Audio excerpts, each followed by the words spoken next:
एक बार एक महाजन के इकलौते बेटे को किसी गलत जुर्म में पुलिस गिरफ्तार कर लेती है। अपने बेटे को छुड़वाने के लिए महाजन देश के जितने भी बड़े बड़े वकील थे, वो सबके पास अपने बेटे की केस की फाइल और एक अटैची पैसा ले जाते थे, लेकिन फाइल देखते ही सब फाइल को वापस कर देते थे। एक दिन महाजन जी उस कोर्ट में आ गए जहां उस बैरिस्टर की बेंच दूर दूसरी तरफ लगती थी, और महाजन जी केस की फाइल लेकर अंदर गए। वहां सभी वकीलों ने उस फाइल को देखा और केस लेने से मना कर दिया।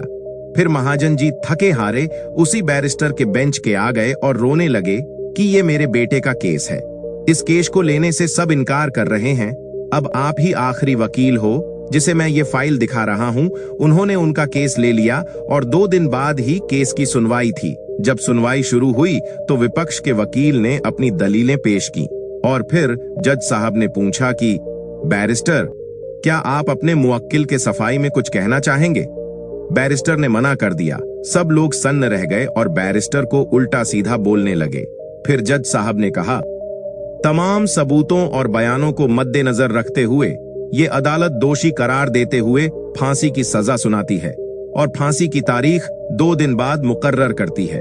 फिर 2 दिन बाद जब दोषी को फांसी देने के समय आया तो वो बैरिस्टर, विपक्ष का वकील और जज साहब भी फांसी स्थल पर उपस्थित थे, और जल्लाद ने दोषी के मुंह पर काला कपड़ा बांधा और जैसे ही फांसी का फंदा लगाकर रस्सी के गियर की तरफ बढ़ा, बैरिस्टर ने जज से कहकर जल्लाद को रुकवा दिया और बैरिस्टर बोले, जज साहब, आपने दोषी को फांसी की सजा सुनाई थी, न कि मौत की सजा।